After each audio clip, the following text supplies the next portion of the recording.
Hey everybody, welcome to Bish's RV. My name's Josh, the RV Nerd, and I'll be your guide today as we go through some updates here on the 22 CE Grey Wolf. This is a model that came out last year, and it's a very popular floor plan, especially in the world of laminated RVs.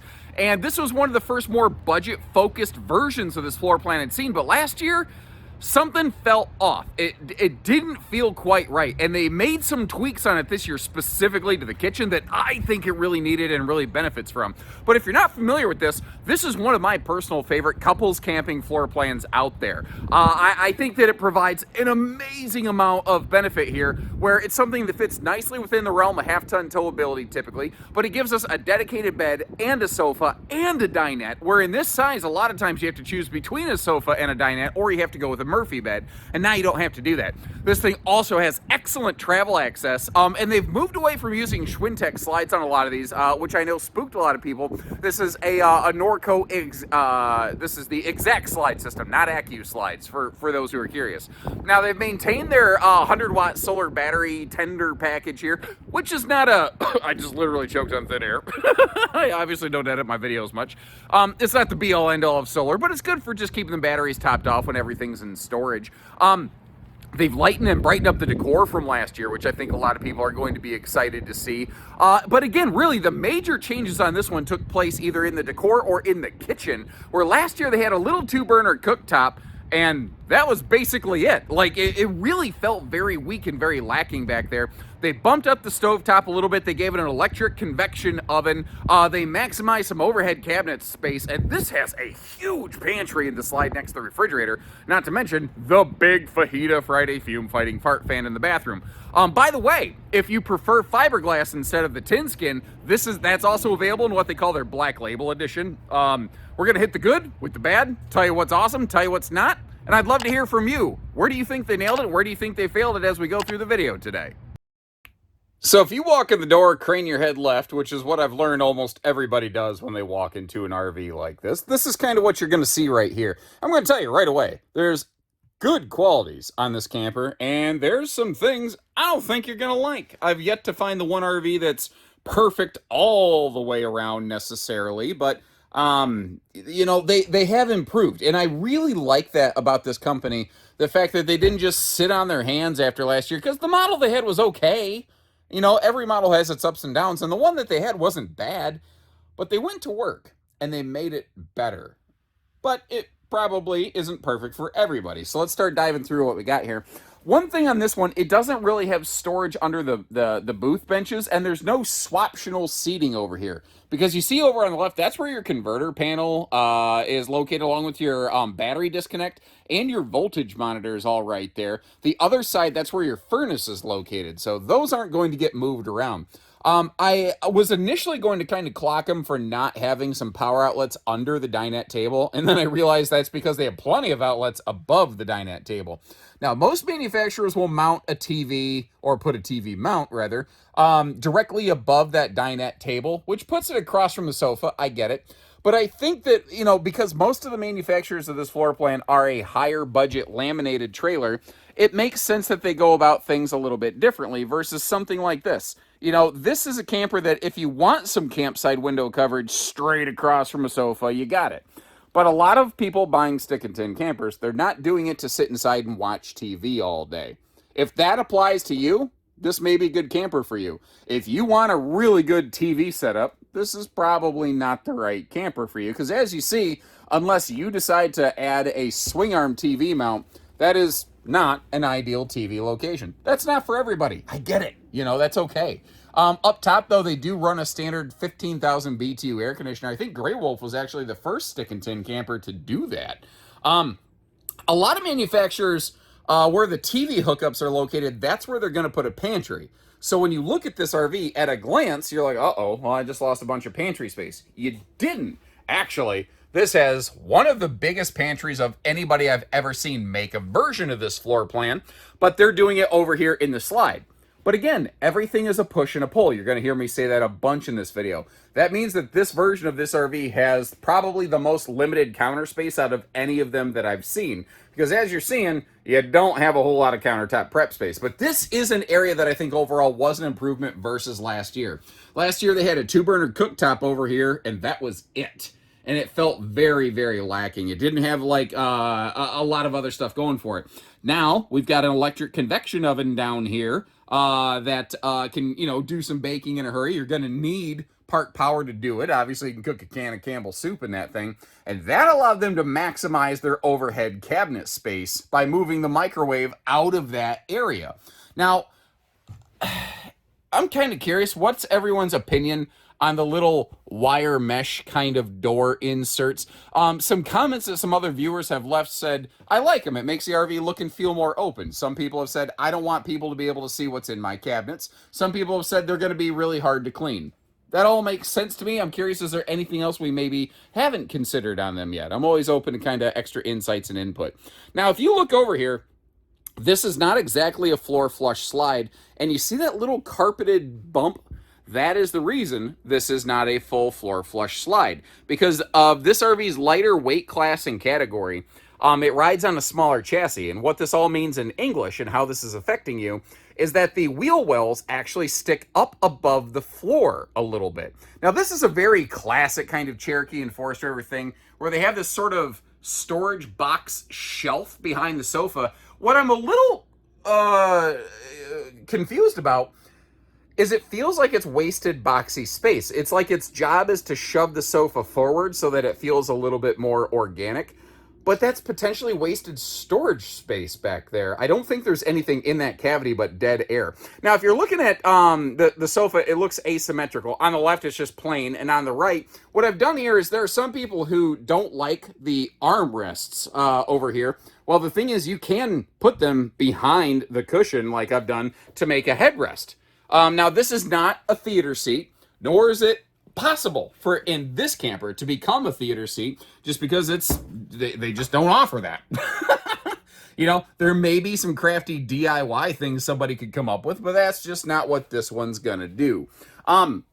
They have re-implemented an actual AM/FM stereo head over here. Last year, you had to basically Bluetooth to the RV's speaker system. They have built a stereo back into the RV, again, based on owner feedback and user feedback last year. So I like that they continue to kind of listen, continue to dial in. I would probably swap out the knee knocker pedestal post legs, but just like we saw on the other side of the RV, you do have to be cognizant of the fact that you do have a carpeted wheel well over there, and the carpet is just an easy way to cover the wheel well. That's the only reason it's carpeted.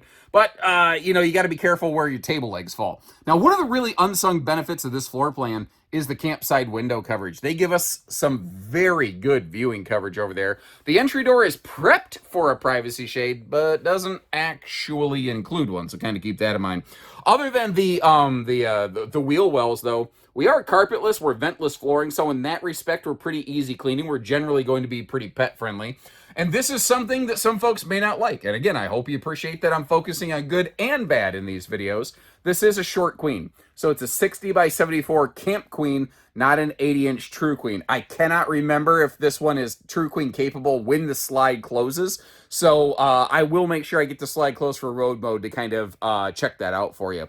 Now, they've redesigned the front end of these versus last year. And what it allowed them to do is it doesn't really look any different, but it allowed them to square off those overhead cabinets a little bit, so these upper cabinets are now actually really functional. And think about how many RVs that are of even a much higher price point that do not give us anything in the way of enclosed overhead cabinet space in the bedroom. So I want to give them some credit for that. I think they did a really cool thing there. Now, it doesn't look like it as obviously, but both sides of the bed do have household and USB plugs. This side, it's pretty simple. You can see households, you see USBs, then you see this funky black thing.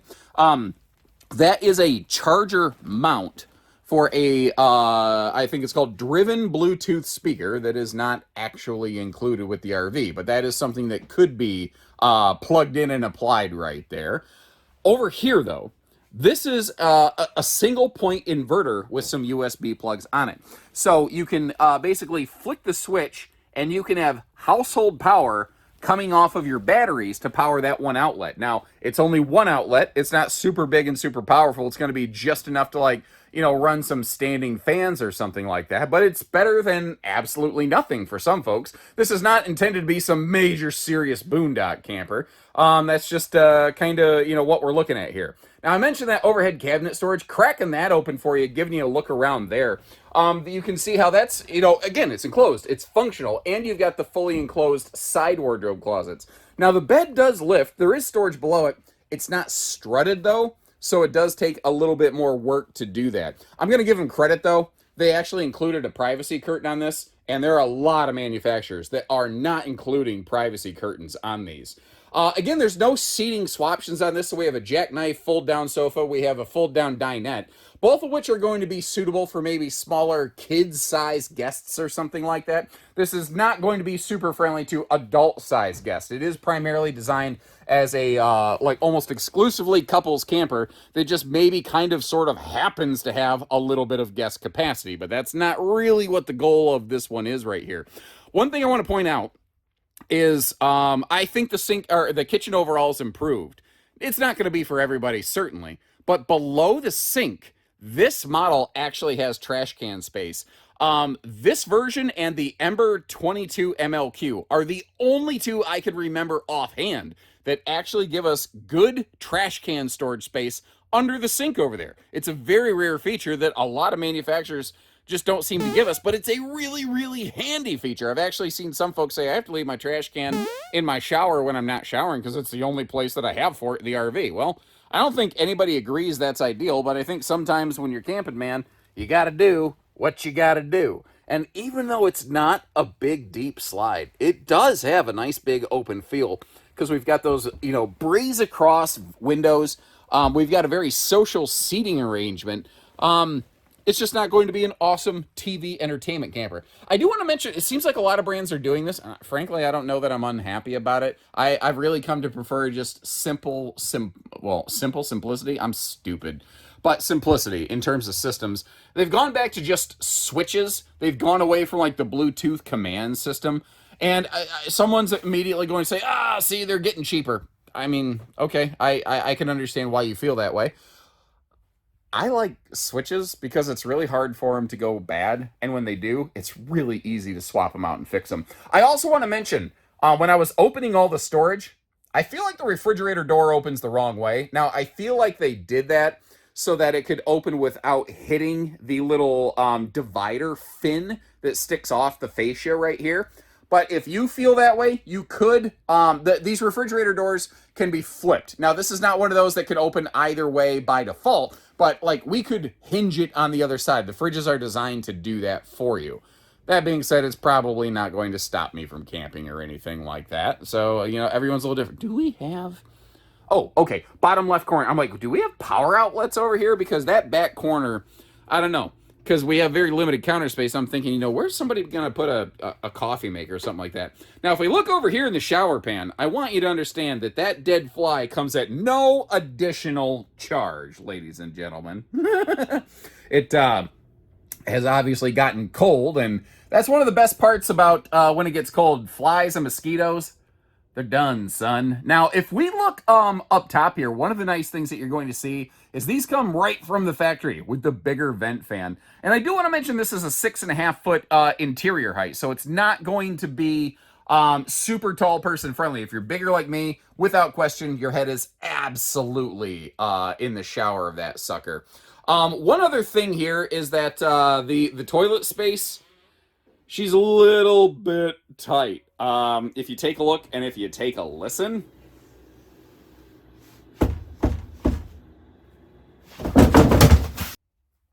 Well, obviously, it gets a little bit tight in there. Now, I think a lot of people are going to agree that's probably the best I've ever sounded on one of my videos before. I don't know that I necessarily disagree. But let's close this sucker up. Let's take a look at it in road mode here. What I can't remember is because that bathroom door swings instead of slides, can we get to the bathroom of this one in transit? Let's find out. Yeah, I'm not sure. But first, one thing I did mention, I was going to see if you could put a true queen bed in here when the slide closes. And it looks like it's going to be close, but it looks like if you wanted to size up from a camp queen that you're probably going to throw away and replace anyway, if you wanted to go with a true queen, it looks like there's just enough space there to do it. Now, I would personally prefer it if the factories just did that, but many of them do not. So it is what it is. Now, the sofa sticks out a little bit, but I can do a sideways travel trailer two-step getting here, and that's right. This one's a little bit tricky because if you, it's been about a year since I saw this. If you look at this, you're like, well, I can't get through here. But if you're willing to kind of slip slide around, every time these things, all right, I'll come back and I'll pick that up. I've had those things hit me in the head so many times. I think that there's like a spider attacking me or something like that, you know? Anyway, what you have to do is get up here past the slide out. You have to open the door behind you, and then you can slip into the bathroom.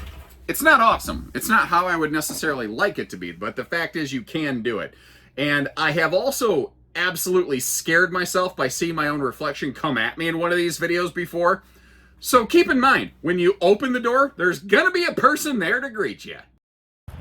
And although every truck and trailer combination I personally feel should be taken like a thumbprint where it's examined individually, I think that if you have a late model tow package half ton, you are going to find this generally within your capabilities because it maxes out just over 7,600 pounds. Sitting here in the base version, it is going to weigh just over 5,000, just under 5,100. So that feels very half-ton towable, especially considering it's not a 35-foot big rig or anything like that. It's a pretty manageable size overall. One of the things here I mentioned earlier, a lot of your Grey Wolves used to run Schwintek slides. That is that silver bar with the little worm-looking track on the slide sidewall. Here you see that they've swapped to a cable system. This is a Norco Xact slide. For those who are curious, more and more folks have been asking me to talk about slide systems on my videos, so doing my best to fill that in for you right here. They've also changed the front profile of these versus last year. It's still got a bit of a radius to it, but it has snubbed up just a little bit. And that really allowed them to do a lot better bedroom storage space, versus what they were doing previously. Made a big difference in some of their models. Although it's overcast today, if you look at those windows, you can see it's actually got like a mirrored, almost reflective kind of coating on it, which just helps keep a little bit of sunshine out and helps you keep a little more privacy. Although if it's nighttime and the RV's backlit, you can still see in pretty well. Now, one thing I like to tell you, good with bad, these do not have a full pass-through across the nose like a lot of trailers have, but that allows them to standardize location of like their water fill, the outside hot cold shower, and that tankless on-demand water heater right there. So, in a way, everything is a push and a pull, because most builders of this floor plan, they shove all that stuff under the rear countertop under the sink, which means it doesn't have trash can space. Well, the way the Grey Wolf did this, you don't have a full pass-through, but you have trash can space inside. So everything is a push and a pull. And I'm just noticing there's no cover on the propane tanks. I was thinking there should be, but it is possible that that's a more recent update. I don't know. I'm gonna see if I can try to verify that. I don't know. I don't have the answer. I don't always have all the answers. Apologies. Sometimes things catch me off guard. We do have magnet holdbacks up front. Again, it's not a full pass-through, but it is a pretty sizable cavity. It even does go under the bed dog leg left a little bit. I also like how they put that, it's simple, just that one support beam vertically under the middle of the bed, so you don't end up feeling like you're, like you're sleeping on an air mattress over time, because air mattresses are really cool if what you want to do is sleep on the floor, but not right away, right? That's kind of what I feel. Now, they're still maintaining the gas grill quick connect over here coming off the side. That would make it a propane cooker hooker. And these do use the newer style of quick drop stabilizers. They basically have an extra stability bar built right into them, and they do a fantastic job of taking a lot of the herky-jerkiness out of the RV. Now, next to the steps, there's this little funky black box. What that's going to do at night is it will cast a little indirect, like it's effect lighting, basically. There's a little wolf's head logo that will cast down to the ground right there, mostly just for eye candy, but in a way, especially if you've had a couple barley pops, it can help you keep an eye on where the steps are for your camper. Good campsite window coverage on this one. The speakers are down right about head level. I'm not a big fan of outside speakers, but if you're going to do them, I feel that this is a good way of doing them, keeping them a little bit lower. And it seems weird on this one. You have a black tank flush over here, but think of what's on the other side of the RV. It's a slide out. There's not really a good place for them to put a black tank flush on the other side of the RV. So that is actually the most direct route for them to hook up a black tank flush to make it the most effective. Effectively. Spare tires used to be optional on these. I'm very thankful they finally standardized them. It always bothered me, dealers who would sell a camper like this without a spare tire. It just seems like not caring about your customers. The folding cargo rack on these, I believe, is a 250-pound capacity. Nope, sorry, 200-pound capacity. They got the handy little sticker right on here for us, but that includes the spare tire. So that's probably where my numbers got goofed up, because I think it's actually a 250-pound rated thing, but that's before the spare tire is applied. And they probably wanted to make sure that you weren't overloading your RV. I think that's kind of cool. Looking up top here, a couple things. You do have a backup camera built right on this. It's a Bluetooth backup camera that you sync right to your phone with a free app. You've also got that bracket up there that is prepped and ready in the event that you do want to get up onto that fully walkable roof, do any sort of seasonal cleaning, maintenance, upkeep, any sort of stuff like that. Down below here, one other thing that's really nice on this floor plan, it's a single-headed sewer monster. Everything outlets to this one combined location, so you don't got to do the poop, scoop, boogie, walk of shame. So thanks again for tuning in. There are no shortage of versions of this floor plan out there right now. Originally popularized by the Grand Design 22 MLE, there's now, I bet there's close to a dozen of these different versions of this floor plan out there, and they all bring some cool things to the table. I'm going to leave you some links in the description to see other similar builders to this. Whether you're looking for, if like you're wanting a good side-by-side comparison, check out the J-Flight 225 video. If you want a little bit more upscale, there's a bunch of laminated versions of this out there, and there's more still that I haven't had the chance to record, but I've had my hands on quite a few of them by now. So let me know what you think about this one, and maybe check out a couple of those other videos and let me know which one you would go with and why. And remember, fiberglass is available in the Black Label edition. We might have some in stock. I don't know. I can't keep track of it all. So take care, stay safe, have fun, and happy camping, everyone.